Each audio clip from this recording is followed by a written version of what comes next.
In my last video, I discussed an update that Nintendo recently posted to the end user license agreement involving the waiving of your right to sue them, specifically to engage in things like class action lawsuit. Basically, Nintendo added a forced arbitration clause that forces you to, on a contractual level, if you use Nintendo products and make things like Nintendo accounts, to arbitrate things with them on a one-to-one basis instead of being able to take them to court.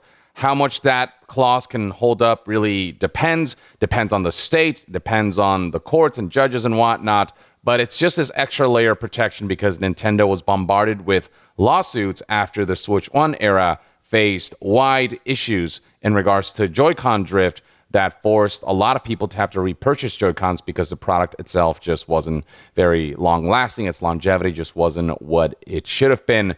And so Nintendo added this clause to the EULA, and it is something that a lot of people find to be rather questionable. The only way for you to get out of this forced arbitration clause is to send a written letter to Nintendo within 30 days of you signing up for a Nintendo account or agreeing to this end-user license agreement. They're making the process of that as tedious and insufferable and just as, sneaky as possible, so that a lot of people are forced to essentially become a part of this end-user agreement without the ability to get out of that forced arbitration. So that was already a whole situation that a lot of people found shady. But what recently came to light is that the update to the end-user license agreement features another element that is worth bringing up, one that may allow Nintendo to brick your console if they feel like you're not in accordance with the end-user license agreement. The following information was noticed by news outlet GameFile, specifically Stephen Totillo, published the following article that highlighted some of those portions of the end-user license agreement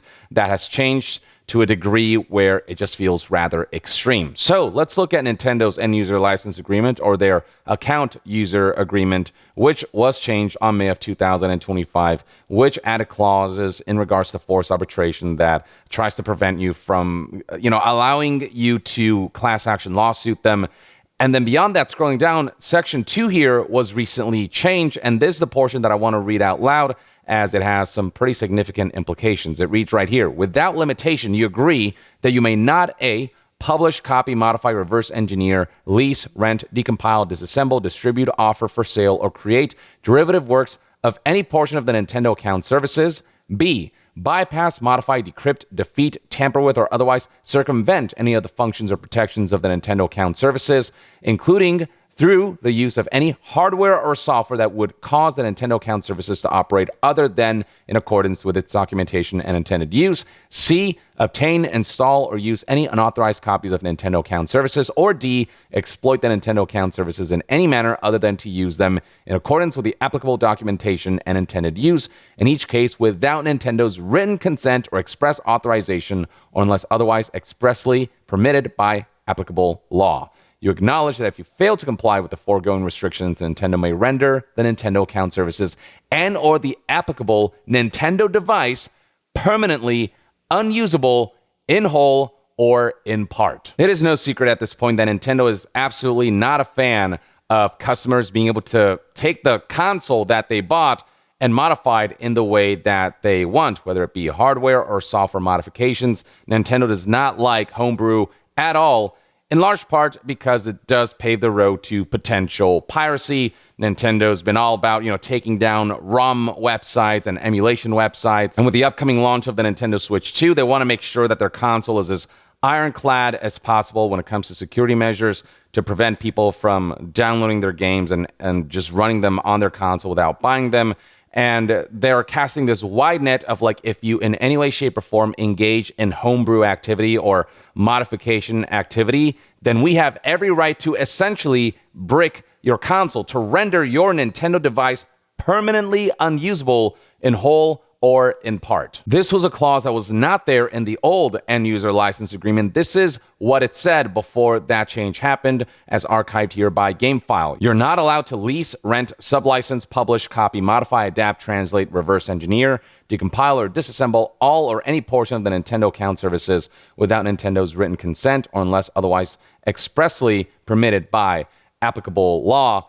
but there was no clause here about the consequences of what could happen if you violate this end user license agreement. There was no clause about Nintendo just being able to render your Nintendo device permanently unusable in whole or in part. So in agreeing to the new end user license agreement, what Nintendo is saying is, if we feel like there's any shady activity going on your console, any activity that we deem shady, then we will send a kill switch that will kill your console if we so desire. Now, I don't know if, say, like the Nintendo Switch 2 has the capability of being completely disabled by Nintendo, if they have the capability to send some kind of kill switch that can render your console useless.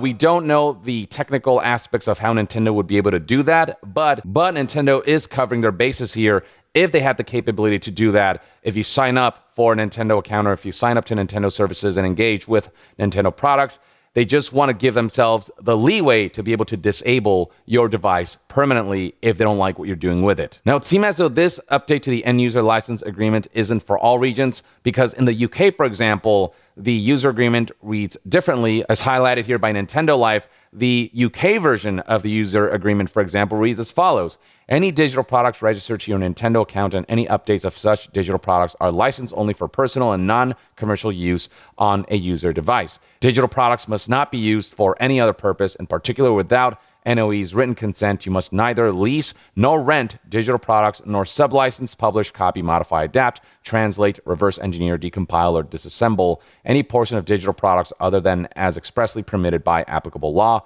Such unauthorized use of a digital product may result in the digital product becoming unusable. Now, I don't know if the reason for why the user agreement is different in the UK is because consumer protection laws don't allow Nintendo to just send a kill switch for a device that a customer bought, or if it's because they're just still updating things region by region. But Nintendo is clearly on a path to try to exert as much control and autonomy over how you use your own hardware as much as possible. Now look, on one hand, Nintendo is allowed to take any measures they deem necessary to protect their products, their intellectual property. They are allowed to put in measures to stop piracy and the like. But a lot of people, myself included, feel like they're crossing a line with giving themselves any sort of capability to send any sort of kill switch for a device a customer purchased. Once you buy a piece of hardware, you should be allowed to do with that hardware what you want, as long as it is within the confines of the law. And yes, homebrew can lead to piracy, but homebrew inherently isn't piracy. It can be used for that purpose, but some people can modify their consoles and not engage in any activities that would, by the letter of the law, be considered illegal or even morally, reprehensible. If somebody, say, wants to homebrew the Nintendo Switch 2 so they can play videos like MP4s and whatnot on it, then that's not piracy, and that is not illegal in any way, shape, or form. They're just, by their own ingenuity, adding an additional functionality to a product that they own through their own volition. And that is something that would be wrapped up under the umbrella of this wide net that Nintendo is casting of any sort of modification, regardless of whether the modification is for legal or illegal purposes. Any sort of modification will give us the right to kill your console, to send a kill switch, to brick it as we deem fit. It's bad enough that it feels like we don't own our games, and with the Switch 2, with them coming out with game key cards that still require downloads, rendering those kinds of physical versions of games completely useless in terms of what you'd expect from a physical media purchase. And with just the general degradation of physical media, especially in the video game sector, where even if you have a disc or a cartridge, some kind of download is required, thereby rendering the purpose of that media, the physical aspect of it, just kind of not what it was meant to accomplish. With so much autonomy already being lost over our media library, it's crazy to think that we're now starting to lose autonomy over the actual box of hardware that runs that media, because companies are giving themselves the capability to send a kill switch, to brick your console remotely if they so desire, or at least adding clauses in their contracts and their end user license agreement that state that if they were to come up with a way to do that, that you would not be able to fight back against that, regardless of whether the activity you engaged in by modifying the console was actually illegal or not. Emulation by itself isn't illegal. Homebrew by itself isn't illegal. Modifying consoles, hardware, software-wise, by itself is not illegal. Emulation, homebrew, mods, those are all just tools, but it's how you use those tools that defines the legality of your activities. In the same manner that a fork by itself isn't illegal, but if you stab someone with a fork, then you get in legal trouble. Then, consequences are warranted.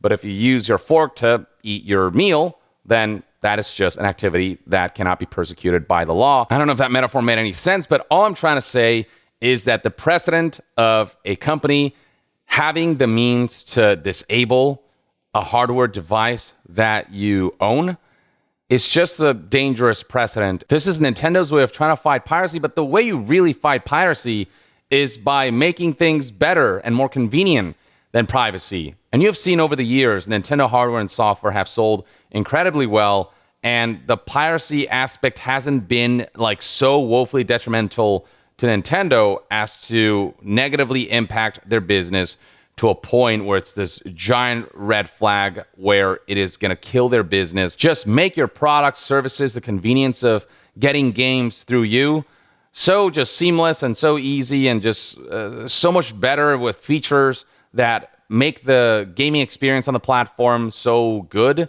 and feature complete that it's preferable over the piracy practice. And that's how you win. It's what Gabe Newell said about how piracy is a service problem more than anything. I mean, let's face it, at the end of the day, pirates will eventually figure out how to crack this thing wide open and find ways to not get in trouble while at it, and find ways to disable Nintendo's ability to engage in sending kill switches if that is something that is within their capabilities. They'll find a way to eventually get homebrew up and running. That is just inevitable. It's just going to take some time. And when that happens, there's no stopping pirates. And for those who are not engaging in piracy but are still engaging in homebrew, they are not doing anything that is actually illicit. They're just doing something that Nintendo would prefer that they don't do, but aren't actually doing something illegal, and nothing that would warrant or justify Nintendo sending a kill switch and rendering the hardware that they bought that they can do with what they want, because at that point the hardware is there. They didn't buy a license to access the hardware. They bought the hardware, and when you sell a product whose hardware is dependent on the software, you have to make the software functional. You can't just send a kill switch just because they did something that you didn't like but wasn't actually illegal, and so their purchase was rendered useless. You made them spend money and then you killed their product from a distance, even though they didn't actually do anything illegal.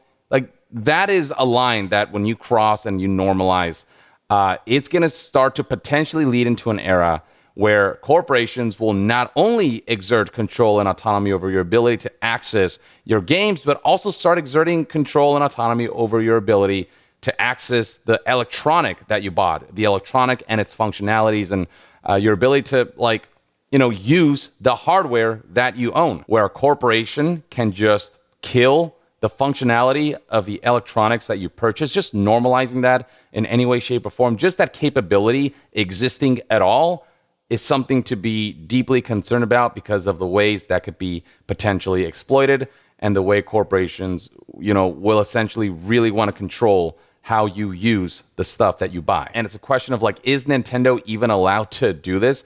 If somebody didn't actually do something illegal by modifying the console and, through the use of homebrew and whatnot, if Nintendo were to send a kill switch because they didn't like that, is that something that can be contested in court? Are they allowed to sell a product where they are the judge, jury, and executioner on whether people are allowed to continue to have access to the functionalities of the device that they purchased?